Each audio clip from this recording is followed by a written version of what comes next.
Datangnya dari Mukhtar, Kuningan, Jakarta Barat. Ya. Pertanyaannya, Ustaz, kalau sedang berpuasa, ketika mau berwudu, apakah boleh bersiwak dan berkumur-kumur seperti biasa? Katanya Ustaz. Naam, siwak sunnah untuk kita gunakan ketika mau wudu, ketika mau sholat, mau baca Quran dan seterusnya.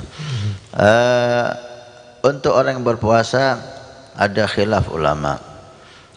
Kalau mulai subuh sampai zuhur tidak ada khilaf.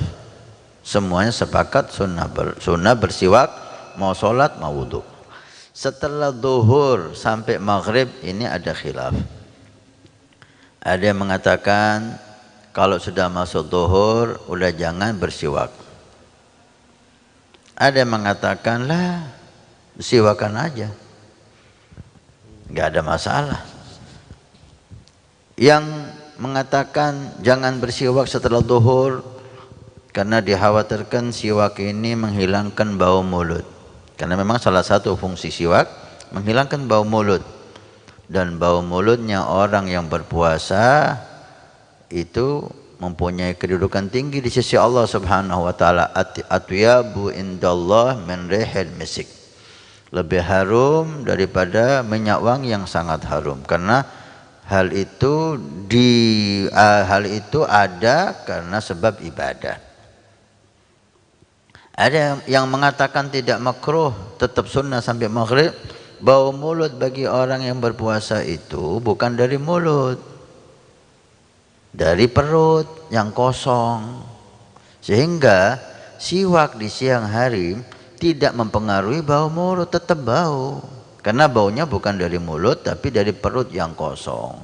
Maka mereka berpendapat tetap disunahkan siwak walaupun setelah zuhur. Alhasil khilaf ulama, dua-duanya punya dalil, silahkan Anda memilih.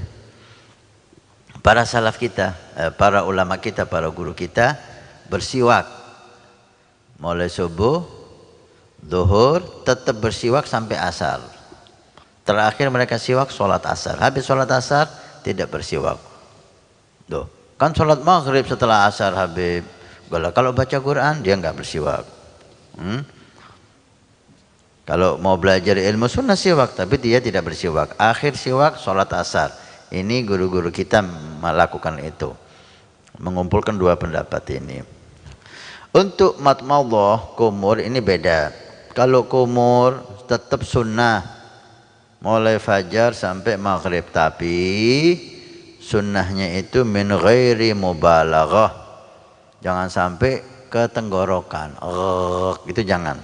Kan sunnah kalau kita wudu kumurnya itu sampai ke tenggorokan. Istinsyak memasukkan hidung sampai ke dalam. Tapi kalau puasa lah, dikhawatirkan masuk. Maka cukup kumur di mulut. Selesai. 3 kali seperti biasa. Tapi tanpa disampaikan ke tenggorokan, itu enggak boleh. Dia khawatirkan masuk. Mulai subuh sampai maghrib. Setiap mau wudu sunnah kumur. Tapi tanpa mubalaghah. Nabi bersabda, "Man bana masjidan banallahu baitan fil jannah." Siapa yang ikut membangun masjid, maka Allah akan membangunkan rumah di surga. Pondok Pesantren Nurul Iman akan membangun masjid 2 lantai plus aula. Maka kami mengajak untuk kita dan Anda mendapatkan rumah di surga. Kami membutuhkan 2.000 orang per orang, 100.000 per bulan selama 1 tahun. Silahkan Anda daftarkan diri Anda atau almarhum dari orang tua keluarga Anda yang sudah meninggal, atau Anda niatkan untuk putra Anda supaya menjadi putra yang saleh salehah. Insyaallah dengan masjid di Pondok Pesantren Nurul Iman yang insyaallah makmur dengan salat, qiyamul lail, zikir, majelis taklim, belajar agama Allah. Setiap kalimat, setiap bismillah, setiap ilmu Anda dapat pahala. Setiap rakaat Anda dapat pahala. Hani'an lana wa hani'an lakum kalau kita punya rumah di surga Allah. Mudah-mudahan Allah mencatat kita sebagai hamba yang punya rumah di surga.